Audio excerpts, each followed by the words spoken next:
welcome to the International and Defense Policy Speaker Series. I'm Stephanie Von Latke, the director of the CIDP. Today, I'm delighted to welcome Dr. Lina Tamsero, who is our postdoctoral research fellow at the Center for International and Defense Policy. Thanks to the inaugural postdoctoral fellowship program by the Canadian Defense and Security Network, or CDSN. Unlike most of our fellows, Lina holds a PhD in rehabilitation science and is a registered occupational therapist. Her work focuses on the well-being of Canada's military members and veterans, and her postdoctoral project has examined the benefits of mentorship for women in the military. So today we'll learn about her research findings. Lina has spent the entire year with us, and in fact, we'll have a conversation about mentoring women in the Canadian Armed Forces. Lina, thank you for engaging with our CIDP fellows, students, and friends. Take the time you need for your presentation. I think it's going to be roughly 30 minutes, but if you need more time, please take it. And then I'll be back to moderate the Q&A period with the time that we have left. So the floor is yours. Thanks for being here. Thank you very much. I am going to start sharing my screen, and please let me know if it is not working. So, okay. So thank you, Stephanie, for the kind introduction. I would like to thank the Center for International Defense Policy for having a home for me this past year and for inviting me to speak here today. I'd like to thank all the attendees for taking time out of your really busy schedules to come and listen to me share some of the work I've been doing on mentorship and women in the Canadian Armed Forces. So for today's discussion, I'll be providing a very brief overview of the study as a way to orient you to the work that I'm doing. Then I'll be sharing with you some of the results of one part of the study, which I've organized into these 4 themes: experiences with mentorship in the CAF, gender and mentorship, culture and mentorship, and some discussion around the appetite and suitability for a women-specific mentorship program in the CAF. The research question is as follows. So what can a gender-informed, culturally competent mentorship program aimed at supporting women in the CAF look like? And this is knowing that there are both formal and informal mentorship partnerships that are currently occurring throughout the CAF. And when I'm speaking about formal mentorship, it's something that's, organized, structured, sort of, has the sort of nod and approval of the CAF. And there's also the informal mentorships, which come about more organically. So what's different about this work is that it does an explicit examination of the role and effect of gender, among other identities, and culture on mentorship in the CAF. So in order to have a clear understanding of how I've defined mentorship in this presentation and how it's been defined in this study, it's an important first step for me to share with the research with you. So one of the things that I've learned in doing research in this area from both the literature and from data collection is that the definition of mentorship is not always consistent. And without a consistent definition, it's likely that any agreement towards change can be made. So this is the definition of mentorship that I ascribe to. It's characterized by 7 critical elements, and it's taken from the work of Zachary. So the first one is reciprocity, and that is something that can be quite surprising for people who are unfamiliar with mentorship. So this is when each partner has specific responsibilities and contributes to the relationship and actually learns from one another. Learning is the purpose, the process, and the product of mentoring. Strong relationships motivate and inspire and support learning and development.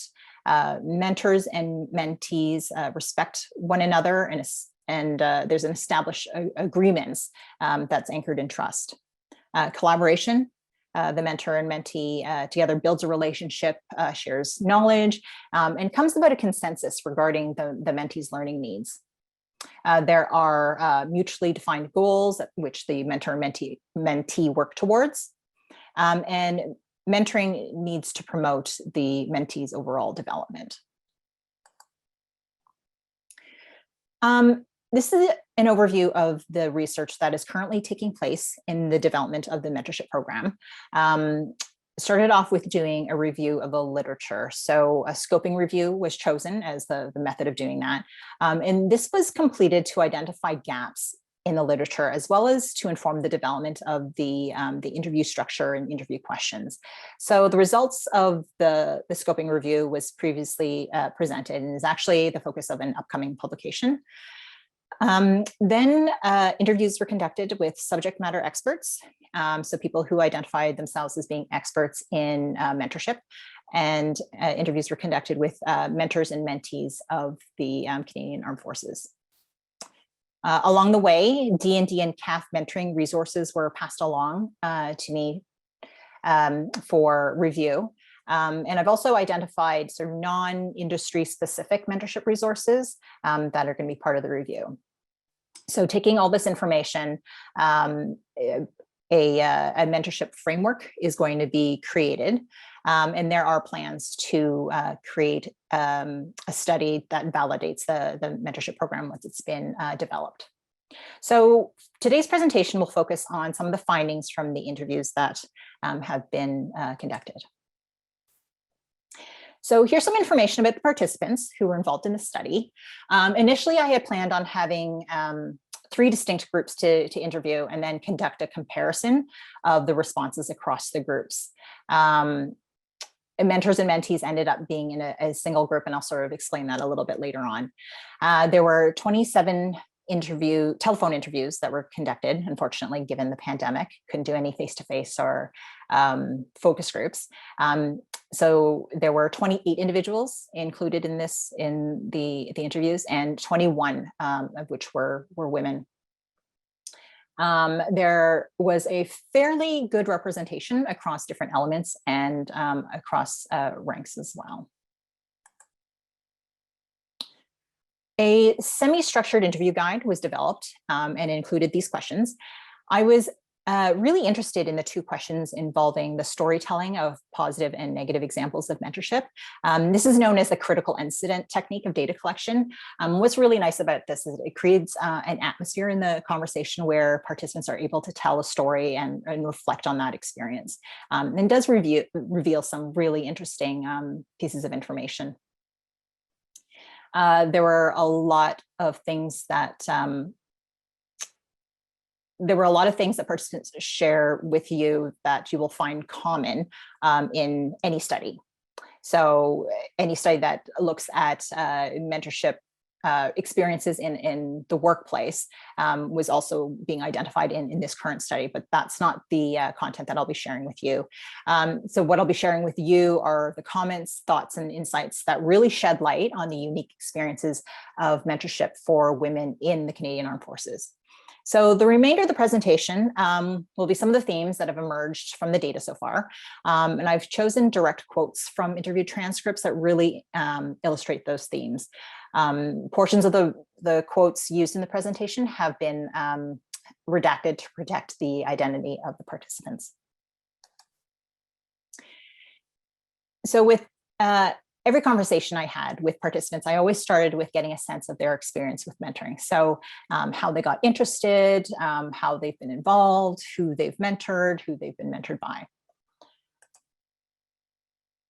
So participants reported getting into mentorship through generally speaking, one of 2 pathways. The first one being is that mentorship was part of their job description as a leader, that they had a unit that they both led and provided mentorship to. The other common pathway towards mentorship is that they grew up with mentorship. And this is, growing up in their career in the armed forces. And this was the most common reason why people got into mentorship, and it served as a foundation for being a mentor themselves. So what we were finding is that people who have had positive experiences, mentees, will pay it forward as they progress in their career. So it's important to set the stage very early on in their careers. So for example, I'm aware of the Athena Network at the Royal Military College. And this is a mentorship program where officer cadets have an opportunity to connect with current or former CAF members.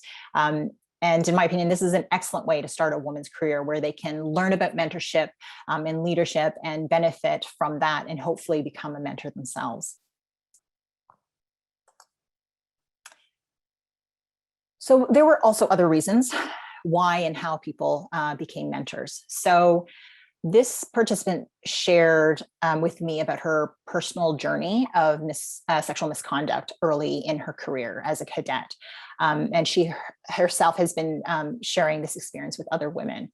So early career women who have lived through this similar experience have found it helpful to seek support from someone who survived a similar ordeal. Peer-to-peer support in mental health and sexual assault survivor and advocacy realm in the civilian world has proven to be very beneficial to recovery in many different ways. What's unique about seeking this kind of mentorship relationship is that it's grounded with an underlying history. It's grounded with an underlying history of surviving sexual misconduct within a specific cultural context, and that cultural context being the military. So I'll be speaking more about the role of military culture a little bit later on in the presentation. For women who are 20 years or more into their careers, they shared that mentorship would have been necessary for them to have a career in the CAF. So this participant shared, when we joined women, we didn't have anyone to be there for us. During my first posting, we were all of a certain rank type. There was one female of another rank type, and there was no one else higher than that. There was no one to guide us on things like starting families and stuff like that because it hadn't been done. I was actually the first woman in the entire unit to have a woman officer to have a baby. It was still relatively new that women had been in the unit, so we had no one to reach out to. So over the years, as younger people come in behind me, they would reach out to me about how are you balancing with kids? How are you doing deployment with kids? I was kind of mentoring without calling it mentoring at all. So they shared experiences of being the first in their occupation or the first in their unit to be a female parent or to be in a certain leadership position. Many of them described the experience of being the first as being really isolating because they really had no one who understand their situation, no one to lean on, or one share that experience of being pushed back against because they were a woman. And this is not to say that these women did not have supportive mentors who were men. Many of them did, yet at the same time acknowledged that, that there were limitations. So generally speaking, mentorship serves two purposes. The first one being psychosocial development and the second one being career development. So this participant talked about how she's able to provide psychosocial development support for women in the CAF. She shared how the CAF has expanded its support services over the years to address the needs of their members, including supporting families with children. So this individual has become a resource for instrumental information for her mentees. This individual describes some of the career development supports she provides her mentees. So information that's specific to the Canadian military, as well as how to navigate the system as a woman. She shared, I would ask them, want to get promoted? Here's what you have to do to get promoted. The system is the system. I can't change the system. I can tell them how the system works and the best way to go forward. There's no one way in the system, but for example, French is a pretty obvious one. So I can help teach them the rules. What I'm doing is I'm teaching them the system, how best to use the system to do what they want to do with it, not to exploit it, but to make it work, I guess, to make it work for them in the life that they want. This is one of many quotes describing some of the participants' positive experiences with mentorship. So there are three things that really stand out in this quote that I want to draw your attention to. The first one being that it highlights the importance of visibility.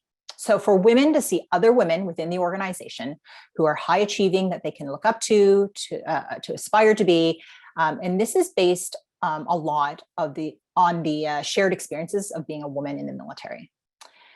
The second thing that I want to highlight is the importance of validation. So having other women who've had similar experiences as you, whether they're good or bad, it creates an arena that validates one's experience as a woman in the military.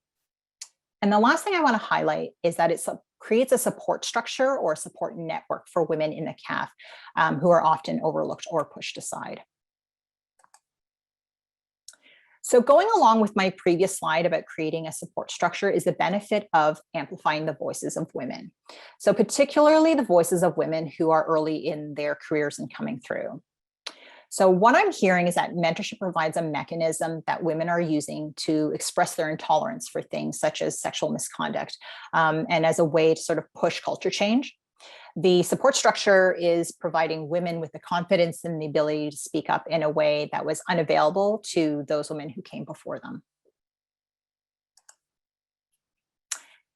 For most of the people in the study who have experience and expertise in as mentors, they indicated that gender does in fact play a role in mentorship.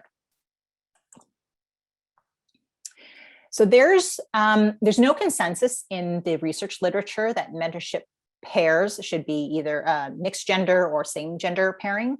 And this was also reflected in the data from the current study. This participant shared, if we don't have a network or a mechanism out there like mentorship, where is a priority, women can't know what other women are going through. And to be able to share in a safe manner, share those thoughts, share their problems. If they're not being led by people who get what they're going through, at the end of the day, it's a silo of women who are not going to work. We will have missed an opportunity. As a man, I acknowledge my blind spots. There's a lot that I just simply don't understand, and I'll never understand, and not to be defeatist, but there's limits of what I can comprehend and what I'll experience. So the number of men included in this study was small. So I can't say whether or not this is a commonly held perspective, but it's an interesting one to consider. This quote is one of many that highlights the differences when mentoring women and men. So this participant shared, I think men, from my experience, want the facts. They are very interested in the steps, the logic of how career management worked, and my role and how I would represent them. Where women want to know about how can I reach my goal? How do I operate in a system where nobody looks like me? They want to know, based on my experience, how I found successes and how I worked through failures. I also offered a perspective of being a married service couple. Some people were very interested in that, like how I would can be a mom and a woman who is an officer, and how do I manage these things? Women were looking for more of the work-life balance piece. So it's important to note that there is evidence in the study that states that women and men use mentorship for both psychosocial and career advancement supports. However, overwhelmingly, there is a difference between what women are looking for in mentorship compared to men. Culture. So according to Wikipedia, culture is defined as an umbrella term which encompasses the social behavior and norms found in human societies, as well as the knowledge, beliefs, arts, laws, customs, capabilities, and habits of the individuals of those groups. So it's well known that the military is characterized by its own culture. What we had set out to do in this study was to examine how military culture and civilian culture affects mentorship in the military.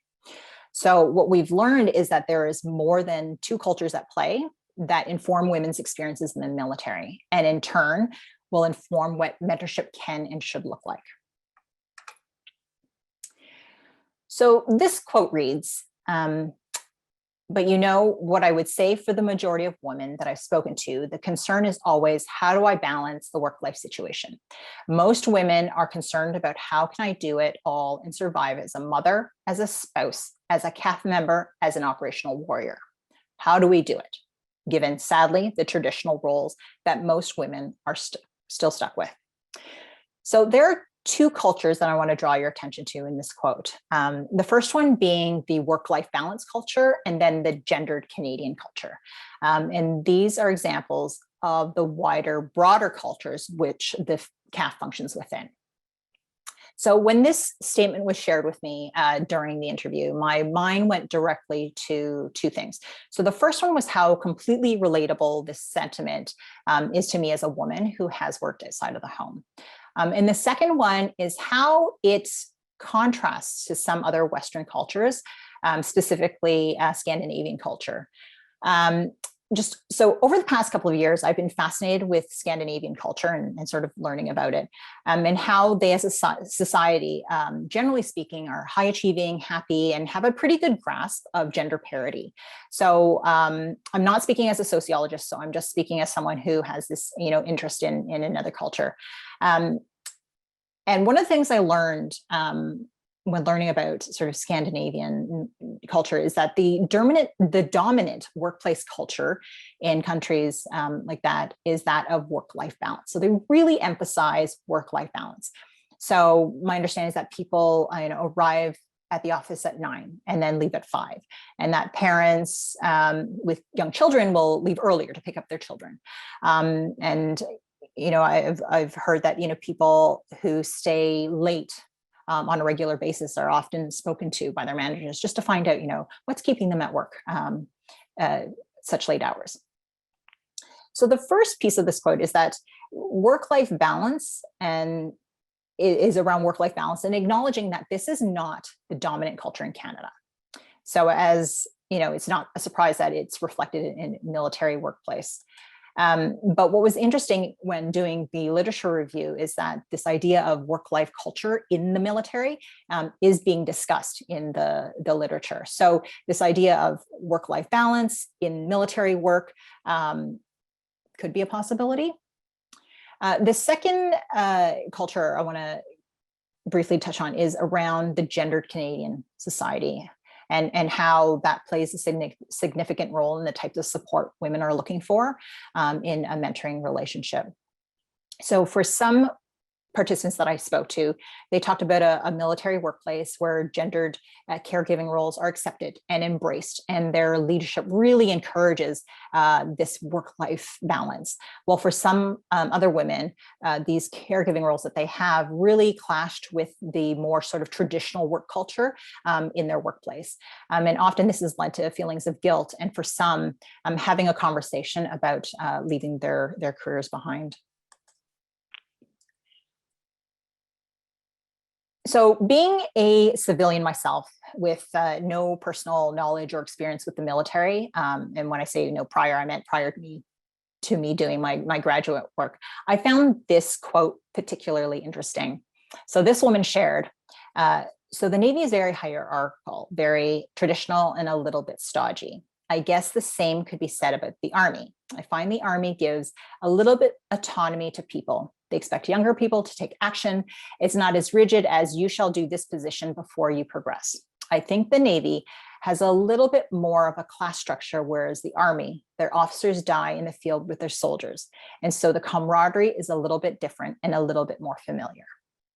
So whether or not this quote is an accurate representation of the Army and Navy is another issue which I don't have the knowledge or expertise to speak to. But what it highlights to me is that knowing about military culture in the context of mentorship is not good enough. So the significance of this quote is that it highlights that each branch of the CAF has its own culture, which will impact perceptions of mentorship, willingness of mentorship to occur, and the role of mentorship in the career and personal advancement of women. So another culture that I was surprised to identify in the interviews, but alluded to in the literature, is this idea of mentorship culture. So this participant felt that the CAF was not doing a particularly good job at mentorship, that the organization doesn't do a good job at prioritizing mentorship and not focusing on it as its own separate thing. So when we're speaking about mentorship culture, it asks questions such as, does the organization have an appetite for mentorship? Does it make the time and resources available? And does it prioritize it as part of the development of its members and organization as a whole? So understand and appreciate that there are workload and logistical challenges to mentorship in the CAF, as expressed in the quote. However, a lack of mentorship culture can also be attributed to a lack of understanding of what mentorship actually is. So, and this is, highlighted in the comment here about overlapping mentorship with management and leadership. So without an organizational culture that prioritizes mentorship, any effort to integrate a program will be unsuccessful. So another surprising finding from the interviews is this idea of cumulative or compounding effects of culture. So this quote reads, I think women want to talk about how to be seen as a credible leader in a system where there are often few of them at the table. We talk a lot about being confident in a situation where you might be the only woman or because of being a logistics officer. We're also support trades, so we have a couple of strikes against you. You're a woman, you're a supporter, so how do you find credibility in the system? So what I've learned is even within each branch of the CAF, it appears that specific roles lie in a hierarchy with the professions that are predominantly held by women situated near the bottom. So as a result, this becomes a double strike for women. So both socially ascribed gender culture and military culture seem to have a compounding effect. So what we found is that mentorship can provide a support structure, as I had previously shared, to provide women to challenge the question of their worth and credibility in the military. So I'd like to finish up the presentation by sharing with you some of the thoughts the participants had around building a mentorship program, specifically for women in the CAF.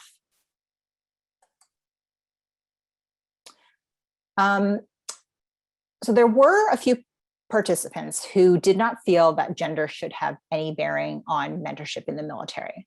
So if the culture of the military is that we are all a team and that we all work together towards a common cause, then gender should not be a factor in the development and growth of members.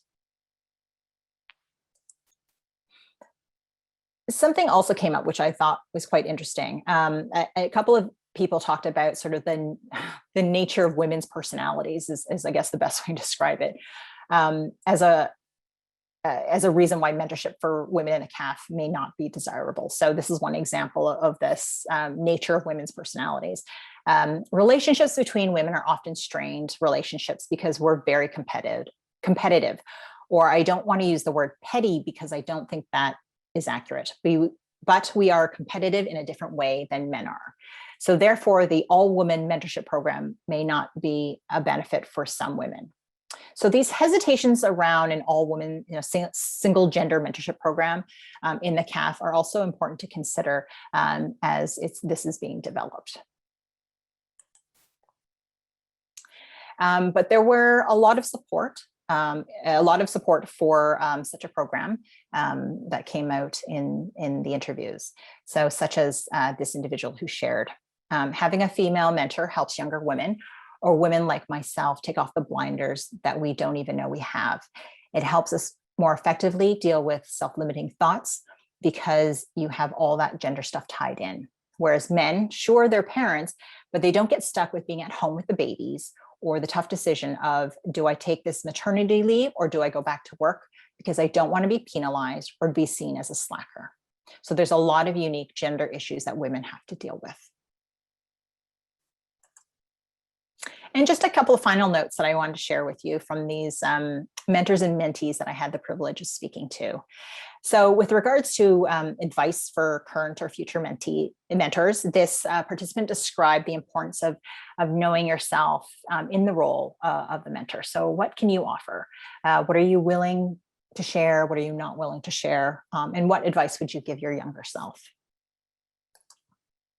And from this mentor, some reflections about her relationship with her mentee. This mentor's praises could not be higher. And it was evident to me that she was really fulfilled in her mentoring relationship. So really embracing, what true mentorship looks like.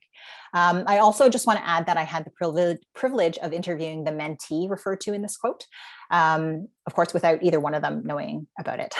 So I can share that the feelings and experiences were mutual. So finally, I want to share something from Mrs. Michelle Obama, partially because she's got this adorable new Netflix show, Waffles and Moshi, that my kids and I love, but mostly because this quote takes up space in the corner of my head every single day as I'm doing this work, and that no country can ever flourish if it stifles the potential of its women and deprives itself of the contribution of half of its citizens. Um, I would like to take a moment to say thank you to the transcription team from the Gender Lab, who have been extremely patient and supportive of the interviews. I'd also like to acknowledge the support of CPO Robert Wilcox from the Canadian Forces Training and Development Center. He supported and helped with the application of this study, as well as supported recruitment. And I'd like to thank the women and men in the CAF who I had the privilege of speaking to. And thank you for CIDP for creating a home for me this past year, and the Canadian Defence and Security Network for supporting this work. And thank you so much, Lina. Sorry, I didn't mean to cut in. You gave us a really good and in-depth overview of your findings this far, and perhaps what you found most surprising about your work. I feel privileged that you're giving us a sneak peek before you write all of this up, and before, of course, your research findings are translated into more practical tools. So let me first congratulate you on seeing this research program to fruition. I know it's certainly not an easy feat in a pandemic, especially when your research design relies on interviews, and part of these one-on-one interviews, part of that work, you need to establish trust with your participants and a sense of ease when you're having these discussions on mentorship. And in a virtual environment, I can understand how tricky that is. So kudos to you for seeing this through. And also I want to acknowledge and thank you for thinking about the practical implications of your work. So your research has a lot of scientific merit, and I know that it will contribute a lot to academic and research knowledge through peer-reviewed publications, but you're also taking time to develop tools that will help with constructive engagement with the Canadian Armed Forces in terms of bettering mentorship practices. So well done on both fronts there. Thank you.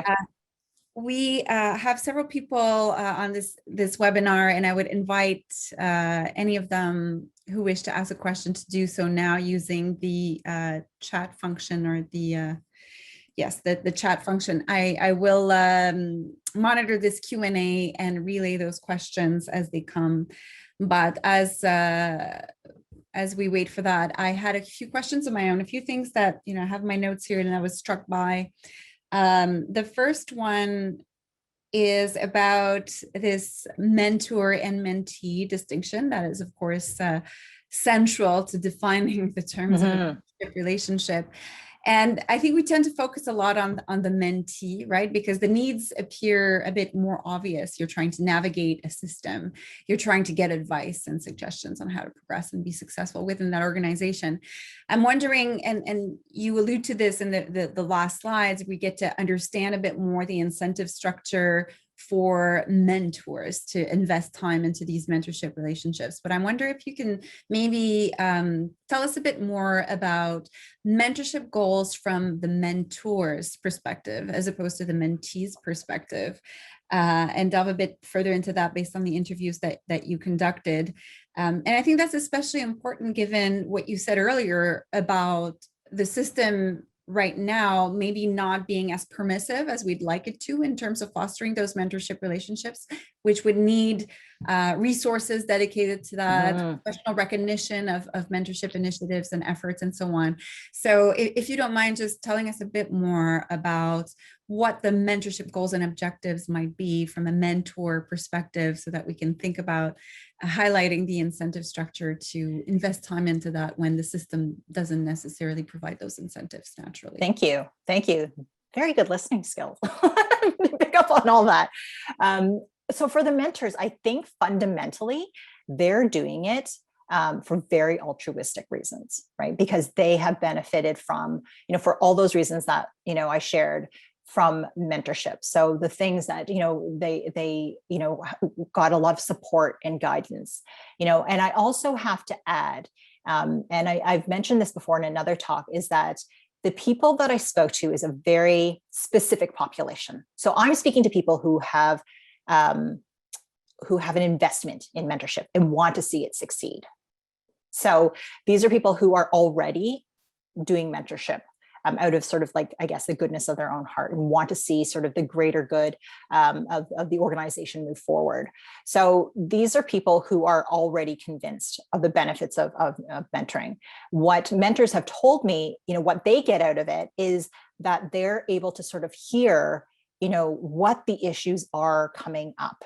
So with terms of sexualized environment, as sort of people get sort of higher in the ranks, as I'm learning, is that, they're less likely to be exposed to that type of environment on a regular basis, or they need a reminder of that existing. So having a mentor to be able to have a relationship where they trust one another enough to disclose such intimate, hurtful experiences is really important to mentors, because they're the ones who are in leadership positions.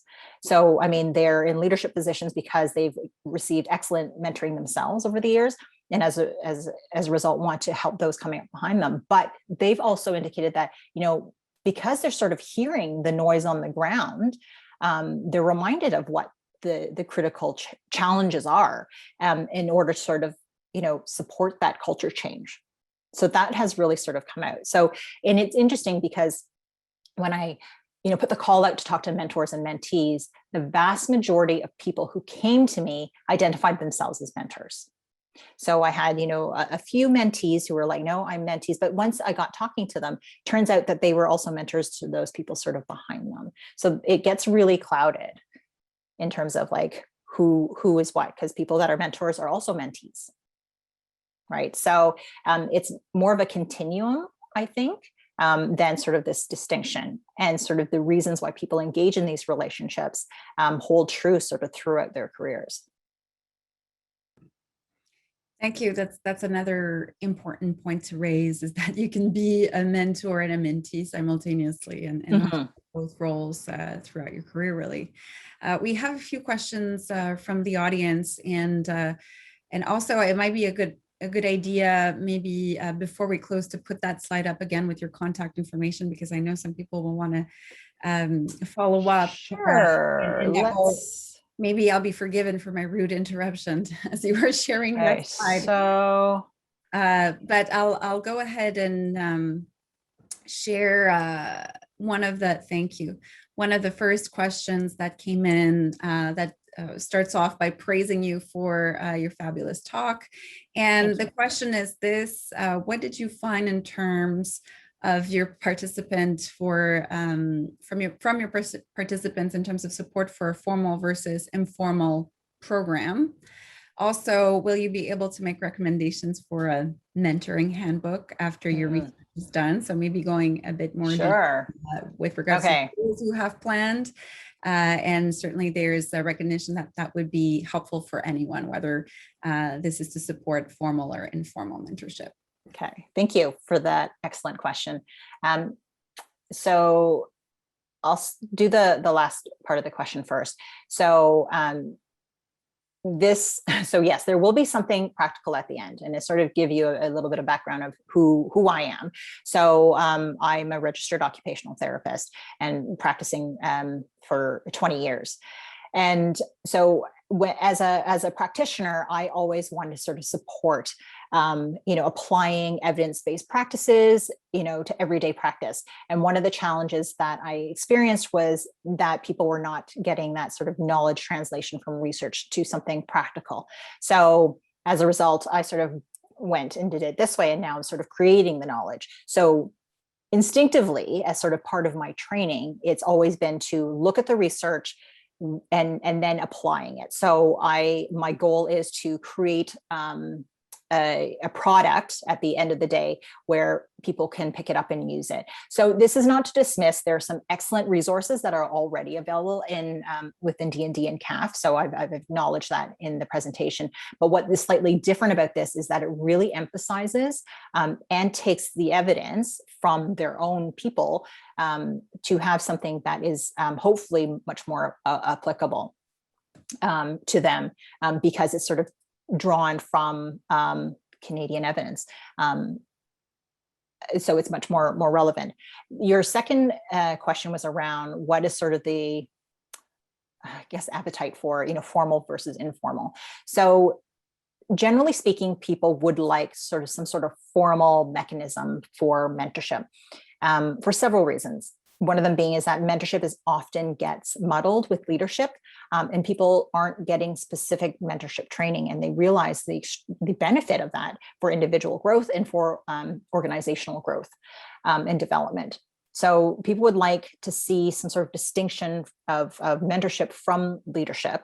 And by simply doing that, there's this formal recognition of that mentorship needs to be its own thing that sort of runs sort of parallel to the chain of command. So the concern a lot of people have had with sort of mentorship, the way it is now, is that it's done within, you know, one's chain of command, which we know that there's a power imbalance.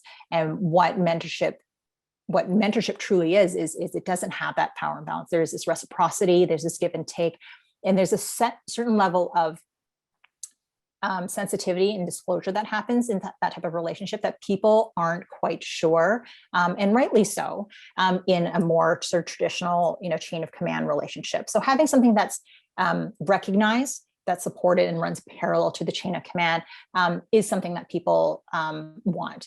And again, it goes back to, you know, whether or not people are going to continue or engage in mentorship. It's dependent on who they are, right? So people who want to be able to sort of engage in that type of relationship, feel fulfillment in that type of relationship, will seek it out, and they're doing it anyway. But it would be nice to have sort of this recognition within CAF, because then it sort of, I guess, legitimizes and gives them space for this type of work, because it is vital, and it is very important for women to have this. As we can see, you know, in the results that I've shared, is that most people are feeling that, you know, they could use this, I guess, specialized support to sort of give them that boost to be, you know, to be more on equal footing. And this is not new.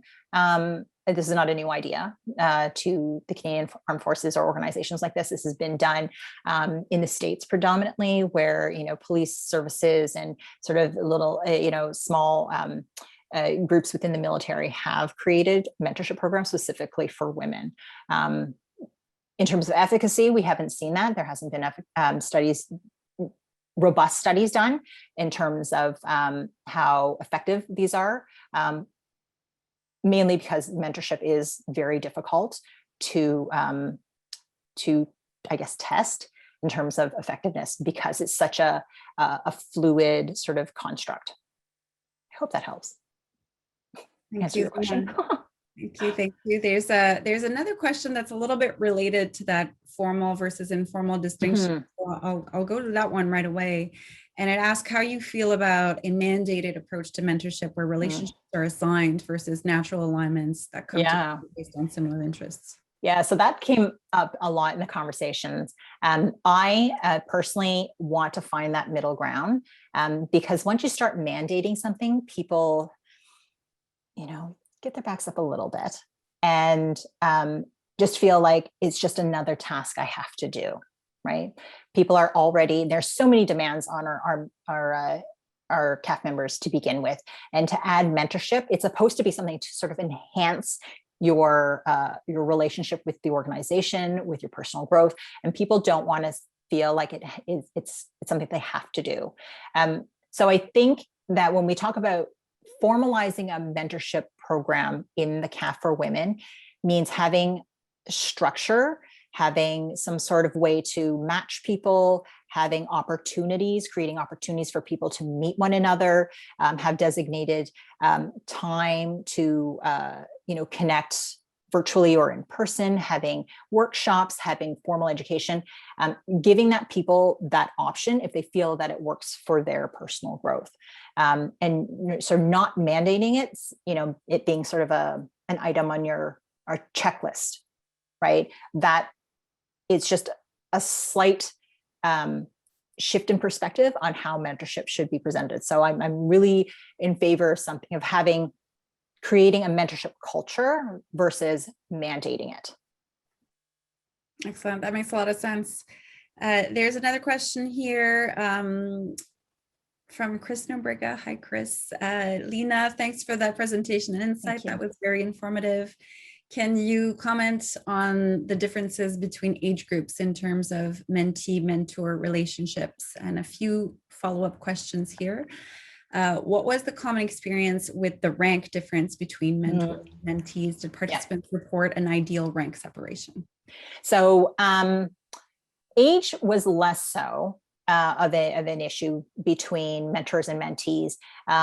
Age came into play when people were reflecting on their own experiences with those that are coming up behind them. So usually around sort of the 20-year mark or beyond, those mentors really talked about how their experiences were so different from the women that they're mentoring. So that is how age came into play. With regards to rank, there were actually some pretty specific recommendations made to me. People saying that no more than 3 separations in rank, because once you sort of get to a certain level, you're so far away from your mentee, you can't relate to that experience because, what comes with rank separation, the greater rank separation there is, also is the passage of time, right? So the issues that you might be able to support them with may, based on your relationship, may be quite different.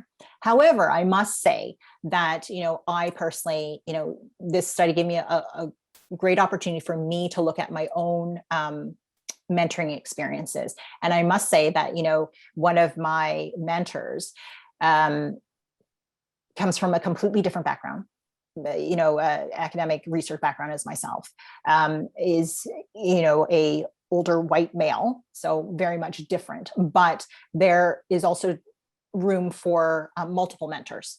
So someone who may be, maybe 5, 6 ranks above me, who is my mentor, can be an effective mentor. But that's also not to say that I can't find a mentor who may be just a couple of years ahead of me, one step above. So having mentorship isn't rigid. It's literally what you make of it for yourself. So long as, there's this sort of mutual respect and understanding, and that both parties are feeling that there can benefit from growth of the relationship. Thank you. I will group the next couple of questions together because there are more comments and more points of feedback than we have time for. So I'll dive right in. The first one from Shannon Hill. Great work, Lena. It was so great to hear Shannon, more about the work that you have been working on. I was wondering if you could provide a bit more information about who the subject experts, as an aside, to mentee you talked about. Yes. And then I will roll on with the next question just so that we group a couple at a time and save time. From Hussein Tamisal. Thank you very much, Lena, for an excellent research and presentation. I have noticed unconscious bias and internalized bias on the views and comments of the participants, both women and men you interviewed.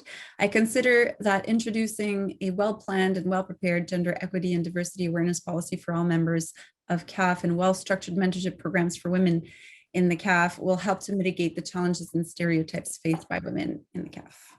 Any comments on that as well? I'll answer the first question. So who the subject matter experts were. So these were individuals who had that identified themselves as being experts in mentorship with any sort of related experience in the military. So spoke to people who were veterans. I was very fortunate. So a number of veterans, a number of Canadian veterans, and a number of international veterans, which was really fascinating. Unfortunately, I only had a couple of those, so I couldn't do sort of a, pull out that data and do like an intense look at what mentorship looked like there. But they definitely shared some very interesting perspectives on mentoring women. Spoke to individuals connected with a nonprofit organization that is connected in sort of security and defense realm, who do mentorship for women. And veterans. So those were the types of people.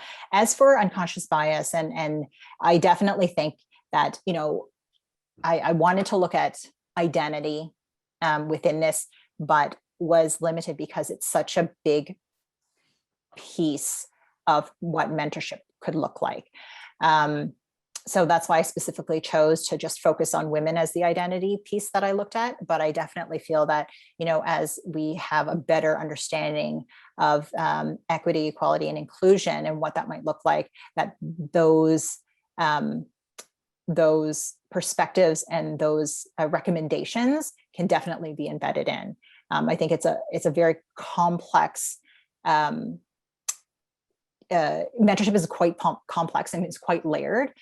So I think that, having explicit conversations between mentors and mentees around, unconscious bias and how to support equity and inclusion is important, but something that, I can't explicitly tackle right now. Thank you so much. The next two questions I have, I'll group again together. They're both about men, as it turns out. So the first one is from Anna McAlpine. She's been a fantastic researcher with us at the Gender Lab. Thank you, Dr. Tamsito. Did you find that belief that a gender-based mentorship program is valuable differed on the basis of gender, i.e. did men think this was less necessary than women participants? Okay, so I had 21 participants who were women, so 7 identified as men. And I would say about half of the 7, again, I'm speaking of small numbers, and I would like to do, some work interviewing just men on their perspective of this, but half of the men of the 7 were like, yes, I see it. Women experiences are different. I've mentored men and women. It's different. There's only so much I can do. So that example that I pulled, that quote, really was quite powerful, because he was sort of one of 3 or 4 that were like, yeah, there's only so much I can do to support. So that's, my idea of, having multiple mentors sort of comes in, right? So there's something that, a perspective that a male mentor could provide that, that may be different from a woman mentor. The other men, though, were very much spoke about, no, there's no need to. I don't approach my mentees any different. Maybe I should, I don't know. And there were some pretty strong, some interesting comments shared with me. And I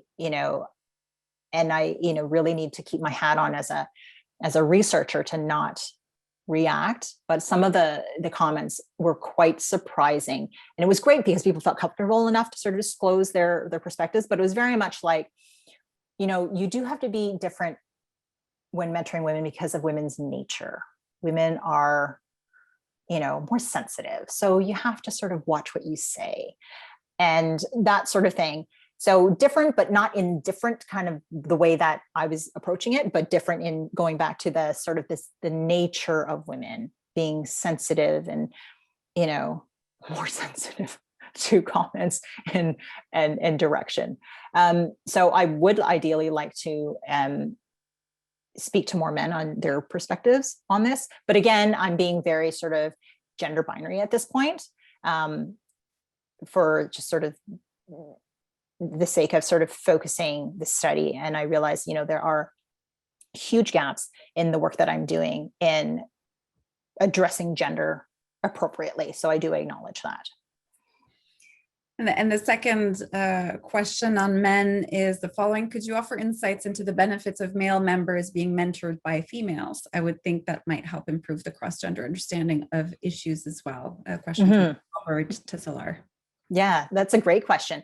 And a lot of the women mentors that I spoke to did talk about sort of the differences. So I think, there were a couple of stories that came out that, being a woman mentor to a man, they were providing, perspectives unique to them as a woman.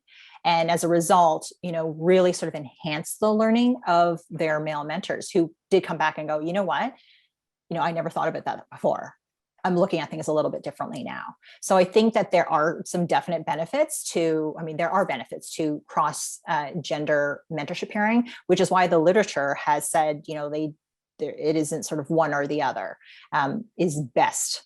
So, I sort of ascribe to that gray area where you can have the, mixed gender mentorship pairs as well as same gender mentorship pairs. So yes. That's my response to that. Final question of the talk from Major Basso, who asks if you can share or are aware of any initiatives to help pair up available mentors and interested mentees in the CAF. So you alluded to existing initiatives, and you mentioned Yes. the Athena network, for instance. Yes. Mention any that come to mind, and it might be also a good idea for us at the end of this talk to tweet out a few of the available programs in case people aren't aware of them.